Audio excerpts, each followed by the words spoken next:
विकेन्द्रीकरणलाई व्यवस्थापनको एउटा सिद्धान्त र जनताको नजिकै सरकारलाई पुर्याउने एउटा विधिको रूपमा पनि लिइन्छ। विकेन्द्रीकरणको सबैभन्दा उच्चतम तरिका अथवा उच्चतम विधि सङ्घीयता हामीले अवलम्बन गरिसकेको अवस्था छ। तथापि हामीले विकेन्द्रीकरणको अभ्यास हरेक क्षेत्रमा गर्नु जरुरी छ। त्यसैले प्रत्येक प्रतिस्पर्धात्मक परीक्षाको पाठ्यक्रममा विकेन्द्रीकरणलाई समेटिएको हुन्छ। आज हामी विकेन्द्रीकरण भनेको के हो, यसका सिद्धान्तहरू के हुन्, किन विकेन्द्रीकरणको आवश्यकता छ, विकेन्द्रीकरणको हामीले कस्तो अभ्यास गर्दै आयौँ, यसका सबल पक्ष, यसका दुर्बल पक्ष, विकेन्द्रीकरणको सन्दर्भमा रहेका समस्याहरू के हुन् भन्ने विषयमा छलफल गर्नेछौँ। आजको छलफललाई सुरुवात गरौँ विकेन्द्रीकरणको परिभाषाबाट। यहाँ एउटा परिभाषा हेरौँ। यो परिभाषाले धेरै कुरा बोल्छ। केन्द्रीय तहमा रहेको काम, कर्तव्य, अधिकार, जिम्मेवारी र उत्तरदायित्व स्थानीय निकाय, निजी क्षेत्र, गैर सरकारी संस्था, नागरिक समाज र यस्तै प्रकृतिका अन्य सङ्घ संस्था र निकायमा कानुनद्वारा हस्तान्तरण गर्ने प्रक्रियालाई विकेन्द्रीकरण भनिन्छ। यहाँ केही कुरा हाइलाइटेड छ, यहाँहरूले हेर्नु पर्यो। यो केन्द्रीय तहमा रहेको, किनभने केन्द्रीय तह भन्दा बित्तिकै एउटा अर्गनाइजेसनको रूपमा तपाईँले हेर्नुभयो भने पनि सेन्ट्रल पोइन्ट जहाँ केन्द्र छ त्यहाँ, अथवा देशको शासकीय हिसाबले हेऱ्यो भने देशको राजधानीमा रहेको अथवा केन्द्रीय सरकारमा रहेको काम पहिला, त्यसपछि कर्तव्य। केवल हामीले काम र अधिकार मात्रै तल्लो तहमा दिएर हुँदैन, काम पनि दिनु पर्यो, कर्तव्य पनि दिनु पर्यो, अधिकार पनि दिनु पर्यो, जिम्मेवारी पनि दिनु पर्यो। त्यो काम, कर्तव्य, अधिकार र जिम्मेवारी सही तरिकाले प्रयोग भए नभएको सम्बन्धमा उत्तर दिने दायित्व पनि त्यही तल्लो तहलाई दिनु पर्यो। भन्नुको मतलब काम पनि दिने, कर्तव्य पनि दिने, अधिकार पनि दिने, जिम्मेवारी पनि दिने र उत्तरदायित्व पनि दिने। यसरी केन्द्रीय तहमा रहेको काम, कर्तव्य, अधिकार, जिम्मेवारी र उत्तरदायित्व स्थानीय निकाय, निजी क्षेत्र, गैर सरकारी संस्था, नागरिक समाज र यस्तै प्रकृतिका अन्य सङ्घ संस्थाहरूमा कानुनद्वारा हस्तान्तरण गर्ने प्रक्रिया। विकेन्द्रीकरण भनेको कानुन बनाएर अधिकार अरू कसैलाई दिने विधि रहेछ, कानुन बनाएर अरू कसैलाई अधिकार प्रदान गर्ने प्रक्रिया रहेछ। अब यसमा दुईटा कुरा तपाईँले यहीबाट हेर्नु पर्यो।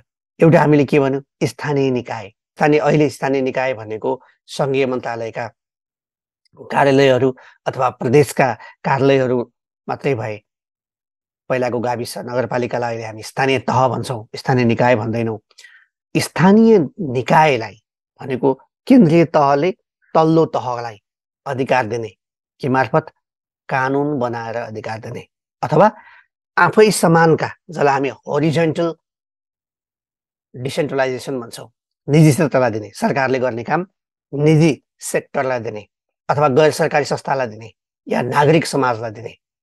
यसरी अधिकारको बाँडफाँड कानुनद्वारा गर्ने, अधिकारको हस्तान्तरण कानुनद्वारा गर्ने प्रक्रियालाई हामी के भन्छौँ त, विकेन्द्रीकरण भन्छौँ।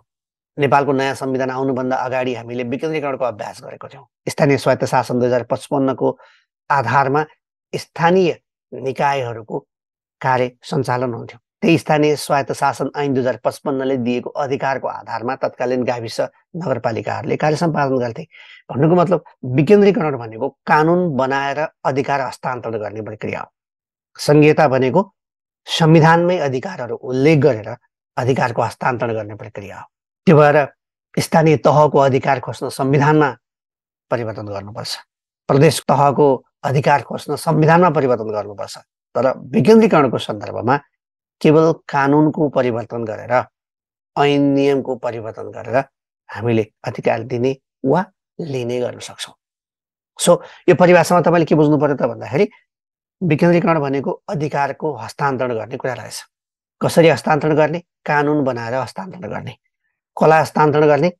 स्थानीय निकायलाई हस्तान्तरण गर्ने, तल्लो तहलाई हस्तान्तरण गर्ने भनेर बुझौँ। अथवा आफू समानका तहहरू, नागरिक समाज, गैर सरकारी संस्था, निजी क्षेत्र। कसले गर्छ? सरकारले गर्छ। किनभने राज्यको अधिकार, शासन सञ्चालनको अधिकार जहिले पनि सरकारसँग रहन्छ। त्यसैले के बुझ्नु पर्यो त भन्दा केन्द्रीय तहमा रहेको काम, कर्तव्य, अधिकार, जिम्मेवारी र उत्तरदायित्व स्थानीय निकाय, निजी क्षेत्र, गैर सरकारी संस्था, नागरिक समाज र यस्तै प्रकृतिका अन्य सङ्घ संस्था र निकायमा कानुनद्वारा हस्तान्तरण गर्ने प्रक्रियालाई विकेन्द्रीकरण भनिन्छ। यसको परिभाषा भयो। अब विकेन्द्रीकरण किन आवश्यक परेको हो भन्ने कुरा यो परिभाषाले नै भन्छ। सार्वभौम जनताको अधिकार स्थानीय तहमा पुर्याउँदै जनतालाई नै उपयोग गर्न सक्ने अवसर दिने प्रक्रिया विकेन्द्रीकरण हो। के भनिन्छ भने शासनमा शक्तिको स्रोत जनता हुन् र जहाँबाट त्यो शक्तिको उत्पत्ति हुन्छ त्यही नजिकै गएर शासकीय क्रियाकलापहरू सञ्चालन गर्नुपर्छ भन्ने मान्यताका आधारमा सार्वभौम जनताको अधिकारलाई स्थानीय तहसम्म अथवा उनीहरूको घर दैलोसम्म पुर्याउनको लागि विकेन्द्रीकरणको अवधारणा आएको हो। सेवाग्राहीको सबैभन्दा नजिकमा रहेको स्थानीय निकायले कुशलतापूर्वक, प्रभावकारिता र मितव्ययितापूर्वक गर्न सकिने कार्यहरू त्यहीबाट हुनुपर्छ भन्ने शासकीय अवधारणा हो। यो जनताले आफ्ना आवश्यकता र आकाङ्क्षा आफै परिपूर्ति गर्न सक्छन्, आफ्नो लागि सेवाको उत्पादन आफै गर्न सक्छन् भने त्यो काम उनीहरूलाई नै दिनुपर्छ। कुनै पनि काम स्थानीय तहका सङ्घ सङ्गठनले अथवा आम जनताले कुशलतापूर्वक, प्रभावकारी ढङ्गले र मितव्ययितापूर्वक काम गर्न सक्छन् भने त्यो अधिकार नजिकका जनतालाई अथवा स्थानीयवासीलाई नै दिनुपर्छ भन्ने अवधारणाको आधारमा विकेन्द्रीकरणको सिद्धान्त प्रतिपादन भएको हो। अधिकारको स्थानान्तरण र अधिकारको निक्षेपणको समष्टिगत स्वरूप हो विकेन्द्रीकरण भनेको। म पछि तपाईँलाई यो अधिकारको स्थानान्तरण भनेको के, अधिकारको निक्षेपण भनेको के भन्ने कुरा यही भिडियोमा बताउँछु। स्थानीय तहले केन्द्रीय तहको परिपूरक र सहयोगीको रूपमा आफ्नो भूमिका निर्वाह गर्छ। यो विकेन्द्रीकरण भनेको केन्द्रीय तह र स्थानीय तहले प्रतिस्पर्धा गर्ने भनेको होइन। केन्द्रीय तह र स्थानीय तह एकअर्काका दुश्मन बन्ने भनेको होइन। यसले केन्द्रीय तहको परिपूरक, केन्द्रीय तहले गर्न नसकेका कामहरू गर्ने, केन्द्रीय तहलाई सहयोग गर्ने ढङ्गबाट आफ्नो भूमिका निर्वाह गर्छ भन्ने कुरा बुझ्नु पर्यो विकेन्द्रीकरणमा। अब लागौँ विकेन्द्रीकरणका आधारहरूतर्फ। विकेन्द्रीकरण हुनको लागि के चाहिन्छ, के नभएसम्म विकेन्द्रीकरण हुँदैन। त्यसैलाई हामी के भन्छौँ, विकेन्द्रीकरणका आधारहरू। अघि नै हामीले परिभाषामा पनि पढिसक्यौँ। कानुन बनाएर तल्लो तहलाई अथवा तल्लो निकायलाई अधिकार प्रदान गर्ने, निजी क्षेत्रलाई अधिकार प्रदान गर्ने, गैर सरकारी संस्थालाई अथवा नागरिक समाजलाई अधिकार प्रदान गर्ने प्रक्रियालाई हामी के भन्छौँ, विकेन्द्रीकरण भन्छौँ। त्यसैले विकेन्द्रीकरण हुनको लागि सबैभन्दा पहिला के हुनु पर्यो, नीतिगत र कानुनी संरचना हुनु पर्यो। नीतिगत र कानुनी संरचना नभएसम्म विकेन्द्रीकरणको अभ्यास हामीले गर्न सक्दैनौँ। त्यसै गरी अब नीतिगत र कानुनी संरचना मात्रै भएर भएन, कार्य जिम्मेवारी पनि दिनु पर्यो। के गर्ने त, तल्लो निकायले के गर्ने, जिल्ला प्रशासन कार्यालयले के गर्ने, मालपोत कार्यालयले के गर्ने, जिल्ला हुलाक कार्यालयले के गर्ने, जिल्ला स्थित अदालतहरूले के गर्ने, स्थानीय तहहरूले के गर्ने, त्यसरी कार्य जिम्मेवारी दिनु पर्यो। अब त जिम्मेवारी मात्रै दिएर भएन, ल यो काम तपाईँले गर्ने भनेर हुन्छ। त्यो काम गर्नको लागि तपाईँलाई स्रोतको आवश्यक पर्छ, पैसा चाहियो, वित्तीय स्रोत, ऋण लिने, कर उठाउने, अनुदान प्राप्त गर्ने जस्ता अधिकारहरू दिनु पर्यो, स्रोत दिनु पर्यो। कि तपाईँ आफै उठाउनुहोस् कर र आफैले खर्च गर्नुहोस् भन्नु पर्यो, कि हामी कर उठाउँछौँ तपाईँले यति पैसा पाउनुहुन्छ भन्नु पर्यो, कि तपाईँ आफैले ऋण उठाउनुहोस् र आफैले गर्नुहोस् भन्नु पर्यो। तपाईँलाई काम गर्ने जिम्मेवारी मात्रै दिएर भएन, त्यो काम गर्नको लागि आवश्यक पर्ने वित्तीय स्रोत पनि उपलब्ध गराउनुपर्छ। तब मात्र हामी विकेन्द्रीकरणको अभ्यास गर्न सक्छौँ। अब मानिलिउँ नीतिगत र कानुनी संरचना पनि बन्यो, कार्य जिम्मेवारी पनि तपाईँले दिनुभयो, वित्तीय स्रोतको हस्तान्तरण पनि भयो। अब विकेन्द्रीकरण पूर्ण हुन्छ त, हुँदैन। कार्यान्वयन गर्ने संयन्त्र दिनु पर्यो, भनेको कार्यालयहरू चाहिएला, कर्मचारीहरू चाहिएला, फङ्सन र फङ्सनरिज भन्छ। कर्मचारी भएन, कार्यालयहरू भएन, कार्य सम्पादन गर्नको लागि आवश्यक पर्ने औजारहरू भएनन् भने तपाईँले कहिले पनि काम गर्न सक्नुहुन्न। किनभने कार्य जिम्मेवारी, वित्तीय स्रोत भनेका निर्जीव चिजहरू भए, कर्मचारी भनेको सजीव स्रोत हो, साधन हो, जसले दिएका जिम्मेवारीहरू, दिएको वित्तीय स्रोतको उपयोग गरेर कार्यान्वयन गर्न सक्छ। त्यसैले अर्को आधार भनेको कार्यान्वयन गर्ने संयन्त्र हुनु पर्यो। र अन्तिममा अब तपाईँलाई जिम्मेवारी पनि दिनुभयो, वित्तीय स्रोत पनि दिनुभयो, कार्यान्वयन गर्ने संयन्त्र पनि दिनुभयो। अब चाहिँ के थाहा हुनु पर्यो त भन्दा अनुगमन, मूल्याङ्कन र पृष्ठपोषण भनेको तपाईँहरूले गरेको काम विधिसम्मत भयो कि भएन, सिद्धान्त अनुसार भयो कि भएन, जनताको आवश्यकता र आकाङ्क्षा सम्बोधन गर्ने खालको भयो कि भएन भनेर स्वयं स्थानीय निकायहरूले अथवा स्थानीय तहहरूले र त्योभन्दा माथिल्लो तहले निरन्तर अनुगमन, मूल्याङ्कन र पृष्ठपोषण गर्ने विधि, पद्धति र संयन्त्र हुनु पर्यो। तब मात्रै विकेन्द्रीकरण सम्भव छ। त्यही भएर तपाईँलाई जाँचमा विकेन्द्रीकरणका आधारहरू उल्लेख गर्नुहोस् भनेर सोधे पनि नीतिगत र कानुनी संरचना सबभन्दा पहिला हुनु पर्यो। त्यसपछि कार्य जिम्मेवारी हुनु पर्यो। स्पष्ट कार्य जिम्मेवारी प्राप्त गरिसकेपछि त्यो कार्य जिम्मेवारी पुरा गर्नको लागि तपाईँसँग वित्तीय स्रोत हुनु पर्यो। वित्तीय स्रोत पनि कि आफै कर उठाउने अधिकार हुनु पर्यो, कि अनुदान पाउनु पर्यो, कि ऋण लिन पाउने अधिकार हुनु पर्यो, होइन? वित्तीय स्रोत प्राप्त गर्नु पर्यो। એટલે कार्य जिम्मेवारी र वित्तीय स्रोत मात्रै प्राप्त गरेर भएन, कार्यान्वयन गर्ने संयन्त्र पनि प्राप्त गर्नु पर्यो र अनुगमन, मूल्याङ्कन र पृष्ठपोषणको संयन्त्र बन्नु पर्यो। अब अहिले तपाईँले स्थानीय निकाय भनेर जुन हामी जिल्ला स्थित कार्यालयहरू भन्छौँ, ती कार्यालयहरूलाई हेर्नुहोस् त, उनीहरूले केही कार्य जिम्मेवारी प्राप्त गरेका हुन्छन्। जस्तो जिल्ला प्रशासन कार्यालयले नागरिकता वितरण गर्ने अथवा शान्ति सुरक्षा कायम गर्ने या चाहिँ पासपोर्ट वितरण गर्ने, अहिले अब राष्ट्रिय परिचय पत्रको काम गर्ने काम गर्छ। यो कार्य जिम्मेवारी। त्यसका लागि वित्तीय स्रोत ऊ आफैले ट्याक्स उठाउन पाउँछ, पाउँदैन, ऋण लिन पाउँछ, पाउँदैन, कसले पैसा दिन्छ? केन्द्रीय सरकारले, सम्बन्धित मन्त्रालयले उसलाई बजेट उपलब्ध गराउँछ, वित्तीय स्रोत। अब त्यो वित्तीय स्रोत मात्रै प्राप्त भएर उसको कार्य जिम्मेवारी पुरा हुन्छ त? हुँदैन। त्यसका लागि कार्यालयको स्थापना गर्ने, कर्मचारीहरू, विभिन्न तह तबकाका कर्मचारीहरू पनि उपलब्ध गराउँछ कार्यान्वयन संयन्त्र। र त्यो कार्यान्वयन संयन्त्रले उपलब्ध वित्तीय स्रोतको उपयोग गरेर कार्य कसरी गरेको छ भन्ने सन्दर्भमा नियमित अनुगमन, मूल्याङ्कन र पृष्ठपोषण गर्ने काम पनि गर्दछ। यो विषय भयो विकेन्द्रीकरणका आधारहरूको विषय। अब लागौँ विकेन्द्रीकरणको तरिका। कसरी विकेन्द्रीकरण हुन्छ त? विकेन्द्रीकरणका विभिन्न तरिकाहरू छन्। सबैभन्दा पहिलो तरिका निजी क्षेत्र र समुदायलाई अधिकार हस्तान्तरण गर्ने। कसरी? कानुन बनाएर है, कानुन बनाएर निजी क्षेत्र र समुदायलाई हस्तान्तरण गर्ने, प्राइभेटाइजेसन भन्छ। सरकारले आफैले गर्नुपर्ने काम सरकारले भन्दा राम्रो ढङ्गले अरू कसैले गर्न सक्छ भने उसलाई त्यो अधिकार प्रदान गर्ने। जस्तो पहिला बाँसबारी छाला जुत्ता कारखाना थियो, त्यो खारेज गर्यो सरकारले, निजी क्षेत्रलाई दियो, प्राइभेटाइजेसन गर्यो। किन गर्यो भन्दा सरकारले भन्दा राम्रो क्वालिटीको जुत्ता सरकारले दिने मूल्यमा भन्दा अझ सस्तो मूल्यमा जनतालाई प्राइभेट सेक्टरले हस्तान्तरण गर्न सक्छ भने, प्राइभेट सेक्टरले निर्माण गर्न सक्छ भने सरकारले त्यसमा हात हाल्नु हुँदैन। त्यही भएर प्राइभेटाइजेसनको माध्यमबाट हामीले बाँसबारी छाला जुत्ता कारखानालाई बेच्यौँ र त्यहाँ अहिले के छ? हस्पिटल छ, मुटुरोग अस्पताल छ। त्यसैले प्राइभेटाइजेसन एउटा उपाय भयो। विशेषतः 2046 सालको जनआन्दोलन पछाडि नेपालमा निजीकरणको अभ्यास सुरुवात भयो। त्यसमा के भनिन्छ भने सरकारले गर्नै पर्ने काम र नगर्दा पनि हुने काम, कोर फङ्सन र नन कोर फङ्सन भनेर छुट्याइयो। त्यसपछि नन कोर फङ्सनहरू, जुन काम सरकारले भन्दा अझ अब्बल तरिकाले, अझ गुणस्तरीय तरिकाले निजी क्षेत्रले गर्न सक्छ, त्यो काम निजी क्षेत्रलाई नै दिनुपर्छ भन्ने मान्यताको आधारमा हामीले प्राइभेटाइजेसनको नीति अवलम्बन गर्यौँ। विकेन्द्रीकरणको एउटा सबैभन्दा महत्त्वपूर्ण विधि भनेको प्राइभेटाइजेसन हो, जसलाई हामी होरिजेन्टल डिसेन्ट्रलाइजेसन पनि भन्छौँ। अब यो निजीकरणले राम्रो गर्यो नगर्यो भन्ने कुरा अर्को च्याप्टर भयो।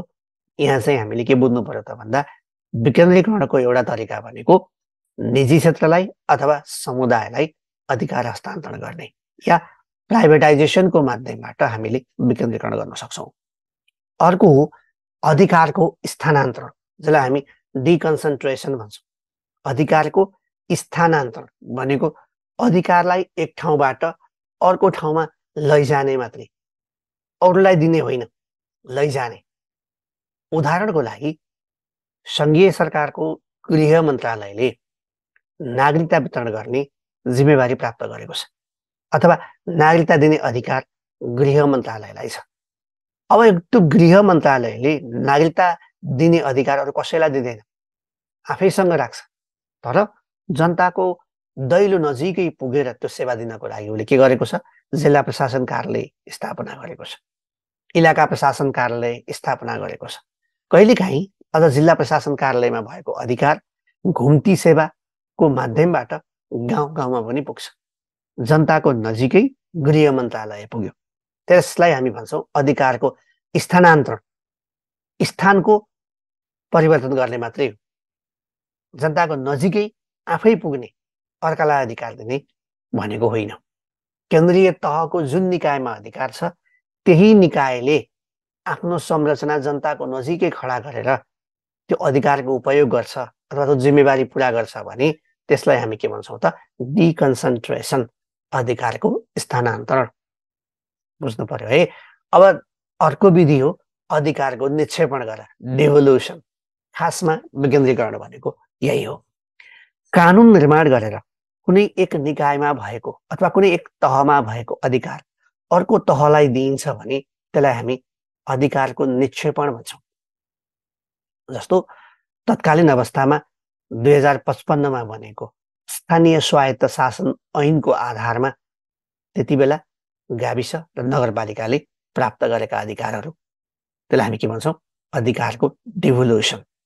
कानुन बनाएर अधिकार प्रदान गर्ने विधि, अधिकारको निक्षेपण, डिभोल्युसन है। त्यसपछि अर्को पनि हाम्रो एउटा विधि छ अधिकार प्रत्यायोजन, डेलिगेसन अफ अथोरिटी। अब अधिकार प्रत्यायोजन गर्ने भनेको फेरि के हो त भन्दाखेरि कुनै तहले आफूभन्दा तल्लो तहलाई अथवा आफूभन्दा तल्लो निकायलाई वा कर्मचारीले आफूभन्दा तल्लो तहको कर्मचारीलाई उसँग रहेको अधिकार लिखित रूपमा अभ्यास गर्न दिने विधिलाई हामी के भन्छौँ? अधिकार प्रत्यायोजन। अधिकार प्रत्यायोजन गर्ने भनेको आफूसँग भएको अधिकार लेखेर आफूभन्दा तल्लो तहको कर्मचारीलाई दिने, आफूभन्दा तल्लो तहको निकायलाई दिने हो। यो चाहिँ डिभोल्युसन जस्तो कानुन बनाएर दिने होइन। मसँग भएको अधिकार एउटा पानामा लेखेर, एउटा चिठीमा लेखेर मैले हस्तान्तरण गर्छु अथवा अधिकारको उपयोग गर्नको लागि मैले के गर्छु? जिम्मेवारी दिन्छु। अधिकार प्रत्यायोजनमा हामीले उत्तरदायित्व प्रत्यायोजन गर्न सक्दैनौँ, केवल जिम्मेवारी मात्रै हस्तान्तरण गर्न सक्छौँ। जवाबदेहिता र उत्तरदायित्व हस्तान्तरण गर्न सकिँदैन। तर इन केस अफ डेभोल्युसन, अधिकार निक्षेपणको केसमा भने हामीले कानुन बनाएर अधिकार तल्लो तहलाई दिने हुँदा जिम्मेवारी मात्रै नभएर उत्तरदायित्वको पनि के हुन्छ? हस्तान्तरण हुन्छ। यी चारवटा विधिको माध्यमबाट, यी चारवटा तरिकाको माध्यमबाट विकेन्द्रीकरणको अभ्यास गरिन्छ। उदाहरणको लागि मैले अघि तपाईँहरूलाई भने बाँसबारी छाला जुत्ता कारखानालाई हामी प्राइभेट सेक्टरलाई जिम्मेवारी दियौँ, प्राइभेटाइजेसन। गृह मन्त्रालयमा रहेको अधिकार गृह मन्त्रालय आफैले आफ्नो कार्यालय स्थापना गरेर इलाका प्रशासन कार्यालयसम्म अथवा जिल्ला प्रशासन कार्यालयमा पुग्यो, अधिकारको स्थानान्तरण। केन्द्रीय सरकारमा रहेको अधिकार स्थानीय स्वायत्त शासन ऐनको माध्यमबाट जिम्मेवारी, अधिकार, काम, कर्तव्य र उत्तरदायित्व समेत कानुनको माध्यमबाट हस्तान्तरण गऱ्यौँ, डेभोल्युसन। र कुनै माथिल्लो तहमा रहेको अधिकार तल्लो तहमा, माथिल्लो निकायमा रहेको अधिकार तल्लो निकायमा, अथवा माथिल्लो तहको कर्मचारीले आफूसँग रहेको अधिकार आफूभन्दा माथातका कर्मचारीलाई लिखित रूपमा जिम्मेवारी हस्तान्तरण गर्छ भने त्यसलाई हामी के भन्यौँ? अधिकार प्रत्यायोजन। अधिकार प्रत्यायोजनमा के हुँदैन फेरि? उत्तरदायित्वको हस्तान्तरण हुँदैन, केवल जिम्मेवारीको मात्रै हस्तान्तरण हुन्छ भन्ने कुरा हामी केमा हेऱ्यौँ त? विकेन्द्रीकरणको तरिका। यी चार तरिकाबाट विकेन्द्रीकरणको अभ्यास गर्न सकिन्छ। अब विकेन्द्रीकरणको लक्ष्य के हो त? किन विकेन्द्रीकरण आवश्यक पर्यो? यसको उद्देश्य, यसको ध्येय के हो भन्दा पहिलो त दिगो र गुणस्तरीय विकास गर्ने। किनभने जनताले आफ्ना लागि आफै काम गरे, आफ्नो आवश्यकता आफै पहिचान गरे र त्यसको लागि आफै लगानी गरे, आफै कार्य सम्पादन गरे भने पक्कै पनि त्यो विकास के हुन्छ? दिगो हुन्छ र गुणस्तरीयता कायम हुन्छ।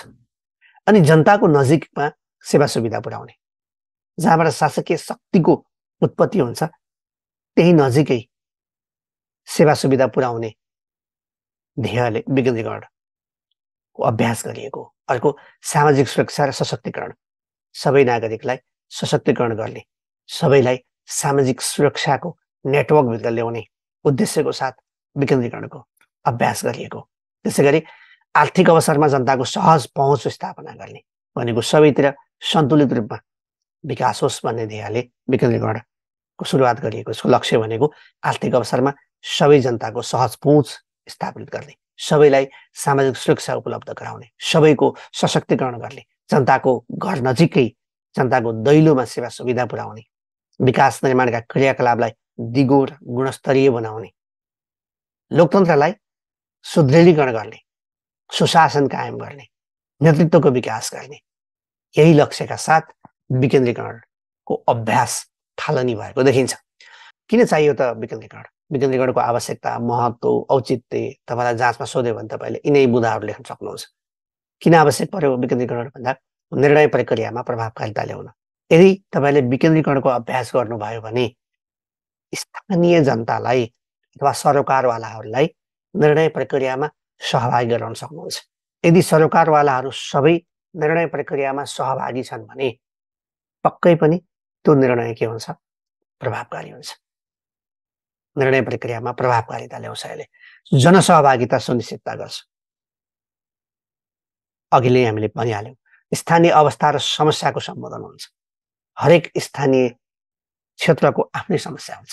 कतिपय ठाउँमा बाढीको समस्या होला, कहीँ पहिरोको समस्या होला, कहीँ एभालेन्स हिम पहिरोको समस्या होला, कहीँ सडकको समस्या होला, कहीँ खानेपानीको समस्या होला, कहीँ सिँचाइको समस्या होला, आफ्नो आफ्नो समस्या हुन्छ। विकेन्द्रीकरणको माध्यमबाट स्थानीय अवस्था र समस्याको हामीले सम्बोधन गर्न सक्छौँ। स्रोत साधनको अधिकतम परिचालन गर्न, स्थानीय स्रोत साधनको अधिकतम परिचालन गर्न, समानुपातिक एवं न्यायोचित वितरण गर्न, स्रोत साधनको समानुपातिक एवं न्यायोचित वितरण गर्न, जनताको सशक्तिकरण गर्न, नागरिक समाजको संस्थागत विकास गर्न, दिगो र जनमुखी विकासको आधार तय गर्न, सामाजिक समावेशीकरणलाई अवलम्बन गर्न, सन्तुलित विकास गर्न, सबै क्षेत्र, सबै लिङ्ग, सबै समुदाय, सबै वर्गको समान तरिकाले विकास गर्न, सन्तुलित विकास गर्न, जवाफदेही र पारदर्शी शासन व्यवस्था स्थापना गर्न, लोकतन्त्रको संस्थागत विकास गर्न, शासन र सुशासनको प्रत्याभूति जनतालाई दिलाउन विकेन्द्रीकरणको आवश्यकता छ। तपाईँले यो सजिलै लेख्न सक्नुहुन्छ, त्यति जटिल विषय भएन। अब विकेन्द्रीकरणका सिद्धान्तहरूतर्फ लागौँ। कुन कुन सिद्धान्तको आधारमा हामीले विकेन्द्रीकरणको अभ्यास गर्छौँ भन्दा परिपूरणको सिद्धान्त। जनताको नजिकै केन्द्रीय तहले गर्न नसकेका कामहरू अथवा बाँकी रहेका कामहरू कसले गर्ने? स्थानीय निकायले गर्ने, स्थानीय तहले गर्ने गरी सबैभन्दा पहिला विकेन्द्रीकरणको सिद्धान्तमा हामीले परिपूरणको सिद्धान्तलाई हेर्छौँ। अर्को सन्निकटताको सिद्धान्त भन्ने पनि छ। सन्निकटताको सिद्धान्तले भन्छ जनताको नजिकै सेवा सुविधा पुर्याउने सिद्धान्त, अर्थात् जहाँ शक्तिको स्रोत छ त्यहीँ पुगेर शासन गर्ने। सन्निकटताको सिद्धान्त, परिपूरणको सिद्धान्त, सुशासनको सिद्धान्त, पारदर्शिता, जवाबदेहिता प्रवर्तन गर्ने। जनताको नजिकै गएर काम गर्दा जनताले खबरदारी गर्न सक्छन्, जनताले सबै कुरा देख्छन्, हेर्छन्, जसले गर्दा पारदर्शिता अभिवृद्धि हुन्छ। स्थानीय निकायमा जवाबदेहिता बढेर जान्छ। त्यसैका लागि हामीले विकेन्द्रीकरणको सिद्धान्त अवलम्बन गर्नुपर्छ भनेर सुशासनको सिद्धान्त, सहभागिताको सिद्धान्त अघि पनि मैले भनिहालेँ। स्थानीय तहमा अथवा स्थानीय निकायमा गएर हामीले कार्य सम्पादन गर्दा जनताको उच्चतम सहभागिता हुन्छ। सहभागिताको सिद्धान्त, उत्तरदायित्वको सिद्धान्त। विकेन्द्रीकरणले केवल जिम्मेवारी अधिकारी मात्र दिने भन्दैन। यदि कसैले कुनै काम बिगार्यो अथवा राम्रो गर्यो भने जस, नराम्रो गरे पनि अबजस, सबै कुरा प्राप्त गर्ने गरी उत्तरदायित्वको सिद्धान्तलाई पनि हामीले अवलम्बन गर्छौँ। प्राप्त गरेको स्रोत, शक्ति र अधिकारको उपयोग गरी गरेका निर्णय, सम्पादन गरेका कार्यको सम्बन्धमा सरोकारवालाहरूले सोधेका प्रश्नको जवाब तल्लो तहका निकायहरू आफैले दिनुपर्छ भन्ने सिद्धान्तको आधारमा उत्तरदायित्वको सिद्धान्त। पहुँचको सिद्धान्त, सबै सेवा, सबै सुविधा, आर्थिक विकासका लाभहरूमा सबैको हैसियत निर्माण गर्नुपर्छ, समान हैसियत निर्माण गर्नुपर्छ भन्ने सिद्धान्तमा आधारित रहेर पहुँचको सिद्धान्त विकेन्द्रीकरणको अर्को सिद्धान्त। स्थानीय सेवाको सिद्धान्त, स्थानीय जनताका आफ्ना आवश्यकता हुन्छन्, तिनै आवश्यकता र आकाङ्क्षाको सम्बोधन गर्नको लागि विकेन्द्रीकरणको अवलम्बन गर्नुपर्छ भन्ने कुरा, स्थानीय सेवाको सिद्धान्त, संस्थागत विकासको सिद्धान्त, हामीले तल्लो तहमा नेतृत्व विकास गर्नको लागि अथवा स्थानीय आवश्यकता र आकाङ्क्षाको सम्बोधन गर्नको लागि तल्लो निकायहरूलाई बलियो बनाउनुपर्छ, उनीहरूको विकास गर्नुपर्छ, संस्थागत विकास हुनुपर्छ भन्ने सिद्धान्त संस्थागत विकासको सिद्धान्त। यी केही सिद्धान्तहरू विकेन्द्रीकरणका सिद्धान्तहरू भए। यहाँ मैले एउटा छुट्याएको सिद्धान्त मैले तपाईँलाई सन्निकटताको सिद्धान्त पनि भनिहालेँ। अब नेपालमा विकेन्द्रीकरणको अभ्यास कस्तो छ भन्ने हेरौँ। तपाईँले इतिहास पढ्नुभयो भने लिच्छवी कालमै विकेन्द्रीकरणको अभ्यास भएको देखिन्छ। द्रङ, तल, विषय जस्ता विभिन्न क्षेत्रहरू निर्माण गरेर त्यति बेला नै सङ्घीयताको स्वरूपको अथवा विकेन्द्रित स्थानीय स्वायत्त शासनको अभ्यास भएको देखिन्छ लिच्छवी कालमै। तर पछाडि जब नेपालको एकीकरण भयो तत्पश्चात विकेन्द्रीकरणको अभ्यास विक्रम सम्वत 1976 जति बेला भोटाइटी क्षेत्रमा काठमाडौँको म्युनिसिपालिटीको स्थापना भयो, त्यहाँबाट विकेन्द्रीकरणको अभ्यास सुरुवात भएको मानिन्छ। विक्रम सम्वत 1983 दाङदेखोरीमा मान्यजन कचहरीको स्थापना गरिएको थियो। 2006 गाउँ पञ्चायत र नेपाल राज्य नगर पञ्चायत ऐन जारी भएको थियो। 9 सालमा त्रिभुवन ग्राम विकास कार्यक्रम अन्तर्गत 150 ग्राम विकासको ब्लकको अवधारणा प्रारम्भ भयो। 13 सालमा प्रथम पञ्चवर्षीय योजना प्रारम्भ भई ग्रामीण विकासको प्रारम्भ भयो। 18 गाउँ पञ्चायत ऐन जारी भयो र 3347 गाउँ पञ्चायतको स्थापना भयो। महत्त्वपूर्ण कदम हो यो। 2019 स्थानीय निकायका रूपमा गाउँ, नगर र जिल्ला पञ्चायतको गठनको व्यवस्था गरियो। 20 सालमा प्रशासनिक शक्ति विकेन्द्रीकरण आयोग विश्वबन्धु थापाको अध्यक्षतामा गठन गरी गाउँ, नगर, जिल्ला पञ्चायतका काम कर्तव्य तोकियो त्यति बेला, होइन। 22 सालमा विकेन्द्रीकरण योजना तर्जुमा गरिएको थियो। 14 अञ्चल 75 जिल्ला कायम भए। त्यसै गरी 24 सालमा विकेन्द्रीकरण समिति भोजराज घिमिरेको अध्यक्षतामा बनेर विभिन्न पञ्चायतको अधिकार, प्रमुख जिल्ला अधिकारीको भूमिका सिफारिस गरिएको थियो। 26 सालमा विकेन्द्रीकरण समिति जयप्रकाशको नेतृत्वमा बन्यो। विकेन्द्रीकरण कार्यान्वयनमा स्पष्टता ल्याउने प्रयास भयो। 2028 सालमा विकास क्षेत्रको स्थापना भयो, मध्यमाञ्चल, पूर्वाञ्चल, पश्चिमाञ्चल भनेर। अनि 2035 सालमा एकीकृत पञ्चायत विकासको प्रारूप निर्माण भयो। 2035 सालमै सेवा केन्द्रहरूको स्थापना भए। 37 सालमा स्थानीय विकास मन्त्रालयको स्थापना भयो, स्थानीय तहलाई अथवा विकेन्द्रीकरणलाई अझ सहज बनाउनको लागि। 2038 सालमा विकेन्द्रीकरण उपसमिति निर्माण भयो रणधीर सुब्बाको अध्यक्षतामा, र यसले चाहिँ विकेन्द्रीकरणलाई समय सापेक्ष बनाउने प्रयास 2038 सालको समितिले पनि गरेको थियो। 39 उच्च स्तरीय समिति मरिचमान सिंहको अध्यक्षतामा गठन भयो। अनि 2039 सालमा नै विकेन्द्रीकरण ऐन जारी भयो। 41 विकेन्द्रीकरण कार्य व्यवस्था नियमावली जारी भयो त्यही ऐनको आधारमा। अनि 2047 सालमा नेपाल अधिराज्यको संविधान 2047 प्रस्तावना निर्देशक सिद्धान्तमा विकेन्द्रीकरण सम्बन्धी व्यवस्था गरियो। 2048 सालमा स्थानीय निकाय सम्बन्धी ऐनहरू गाउँ विकास समिति, नगरपालिका, जिल्ला विकास समिति जारी भएर कार्यान्वयनमा ल्याइयो। 53 उच्च स्तरीय विकेन्द्रीकरण समन्वय समिति गठन तत्कालीन प्रधानमन्त्री शेरबहादुर देउवाको अध्यक्षतामा गठन भएकाले प्रतिवेदन प्रस्तुत गर्यो। 55 स्थानीय स्वायत्त शासन ऐन 2055 र नियमावली 2056 जारी भयो। 56 57 स्थानीय निकाय वित्तीय आयोग 57 गठन भएर प्रतिवेदन प्राप्त भयो। र 58 विकेन्द्रीकरण कार्यान्वयन कार्ययोजना 2058 तर्जुमा उठेको। त्यस पछाडि 2062-63 जब जनआन्दोलन भयो, त्यसपछि हामीले सङ्घीय शासन प्रणाली अवलम्बन गर्ने अभ्यास गर्यौँ र हाल हामी सङ्घीयताको अभ्यासमा छौँ। यी भए विकेन्द्रीकरणको नेपाली अभ्यासका केही मुद्दाहरू। तपाईँलाई जाँचमा नेपालमा विकेन्द्रीकरणको अभ्यास कस्तो छ भनेर सोध्यो भने सबै लेख्नु पर्दैन, केही पोइन्टहरू तपाईँले लेख्न सक्नुहुन्छ। 5-7 पोइन्टहरू लेख्नुभयो भने द्याट वुड बी इनफ है। अब लागौँ विकेन्द्रीकरणका सबल पक्षहरू। के हुन् त विकेन्द्रीकरणका सबल पक्षहरू? स्थानीय स्रोत साधनको उपयोग हुन्छ। विकेन्द्रीकरण भएन भने स्थानीय स्रोत साधन त्यत्तिकै सकिएर जाने अवस्था रहन्थ्यो। नेतृत्व विकासमा सहयोग पुग्छ। त्यसैले स्थानीय तह, स्थानीय निकायलाई नेतृत्व विकासको कारखाना पनि भनिन्छ। सरकारी निकायप्रति आम जनताको खबरदारी बलियो हुन्छ, किनभने जनताको नजिकै गएर तपाईँले कार्य सम्पादन गर्नुहुन्छ। अहिले पनि धेरै जसो उजुरीहरू सुशासनसँग जोडिएका उजुरीहरू, भ्रष्टाचारसँग जोडिएका उजुरीहरू स्थानीय तहका बढी हुन्छ। यसको अर्थ स्थानीय तहमा बढी स्रोत साधनको दुरुपयोग हुन्छ भन्ने होइन।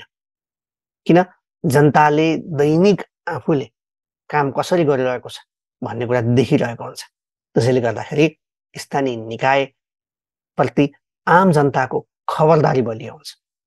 जवाफदेहिता र पारदर्शिताको सन्दर्भमा स्थानीय निकायहरू जतिको बलियो अर्को हुँदैन। स्थानीय आवश्यकता अनुसारको सेवा प्रवाह र विकास निर्माणको सुनिश्चितता रहन्छ। क्षमता विकासको अवसर सृजना हुन्छ। आम नागरिकले नेतृत्व क्षमता होला, संस्थागत क्षमता विकासको अवसर पनि सृजना हुन्छ। सरकारप्रति नागरिकको स्वामित्व र अपनत्व बढ्दै जान्छ, किनभने आफूभन्दा नजिकै रहेको सरकारले कसरी काम गरेको छ, कति स्रोत छ भन्ने कुरा आम जनतालाई थाहा हुने हुनाले सरकारप्रतिको स्वामित्व र अपनत्व बढ्दै जान्छ। यी चाहिँ विकेन्द्रीकरणका सबल पक्षहरू भए। अब विकेन्द्रीकरणका जोखिमहरू अर्थात् यसका दुर्बल पक्षहरू पनि हेरौँ। समन्वयको अभाव पनि। धेरै निकायहरूले कार्य गर्छन् ठाउँ ठाउँमा, त्यसै त हामीसँग केन्द्रीयताको अभ्यास गर्दा पनि भएका थोरै निकायहरूबीच पनि समन्वयको अभाव छ भने धेरै निकायहरू हुँदा समन्वयको अभाव हुन सक्छ अथवा समन्वय गर्न कठिन हुन सक्छ। एउटा जोखिम यो रहन्छ। अर्को, स्रोतको समन्वयिक वितरणमा समस्या हुन सक्छ। स्थानीय निकायहरूले अथवा कतिपय पालिकाहरूले आफ्नो धेरै स्रोत हुन्छ, उनीहरू आफूलाई मात्रै होइन अर्कालाई पनि दिन सक्ने हैसियत राख्छन् भने कतिसँग आन्तरिक स्रोत शून्य हुन सक्छ। आन्तरिक स्रोत शून्य हुने पालिका, आन्तरिक स्रोत शून्य हुने निकाय र आन्तरिक स्रोत बलियो हुने निकाय बीच असन्तुलन कायम हुन्छ, जसले गर्दा सन्तुलित विकासमा बाधा सिर्जना पनि गर्न सक्छ। अर्को जोखिम, केन्द्रीय तहको खराबी तल्लो तहसम्म पुग्न सक्छ। कर्मचारी तन्त्रका खराबी, राजनीतिक नेतृत्वको खराबीहरू तल्लो तहसम्म पुग्न जोखिम रहन्छ। नियन्त्रण कमजोर हुन सक्छ, किनभने धेरै निकायले सँगै काम गर्नुपर्ने भएको हुनाले आन्तरिक नियन्त्रण प्रणाली कमजोर हुन सक्छ। आन्तरिक द्वन्द्व पनि बढ्न सक्छ। किन? अघि पनि मैले भने जब सन्तुलित विकास हुँदैन, सबै स्थानीय तह, सबै स्थानीय निकाय समान हैसियतमा रहँदैनन् स्रोत साधनको हिसाबले, तब के हुन सक्छ? आन्तरिक द्वन्द्व बढ्न सक्ने अवस्था रहन्छ। अब नेपालको सन्दर्भमा विकेन्द्रीकरणमा के समस्या छन् मैले तपाईँलाई सोध्यो भने के लेख्ने त? विकेन्द्रीकरणलाई एकै रूपमा आत्मसात गर्न सकिएको छैन। सबैले विकेन्द्रीकरणको बुझाइमा एकरूपता छैन। एउटा समस्या। मसम्म मात्रै विकेन्द्रीकरण भन्ने प्रवृत्ति यथावत रहेको छ। जस्तो पहिला गाविस छँदाखेरि जुन अधिकार थियो, अहिले ती धेरै जसो गाविसहरू वाडामा परिवर्तन भएका छन्। अब नगरपालिका अथवा स्थानीय तहले आफूसँग भएको अधिकार वाडासम्म विनियोजन गर्ने, वाडासम्म दिने कुरामा कन्जुसाइ गरिरहेका छन्। त्यसैले अहिले पालिकाभित्र पनि विकेन्द्रीकरण हुनुपर्छ भन्ने माग उठिरहेको छ। मसम्म मात्रै अधिकार आउनु पर्यो, मभन्दा मुनि मेरो इच्छा लगाइदिन्छु, नभए दिन्न भन्ने प्रवृत्ति नेपालमा यथावत छ। अर्को चाहिँ विकेन्द्रीकरणको स्थानीयकरण गर्न सकिएको छैन। क्षमताको, अर्को कार्यान्वयन क्षमताको अभाव छ, स्रोतको अभाव छ, आन्तरिक नियन्त्रण प्रणाली कमजोर हुनु हाम्रो अर्को समस्या हो। अब तपाईँलाई यिनै समस्याहरू उल्टाएर तपाईँले यसका समाधानहरू लेख्न सक्नुहुन्छ। विकेन्द्रीकरणलाई कामयाबी बनाउने हो भने विकेन्द्रीकरणको बुझाइमा एकरूपता हुनु पर्यो। क्षमता कमजोर भएकोलाई कसरी सपोर्ट गर्ने भन्ने कुराको कार्ययोजना हुनु पर्यो। नीतिगत त्रुटि छन् भने त्यो नीतिगत त्रुटिहरू सुधार्ने कार्ययोजना बनाउनु पर्यो।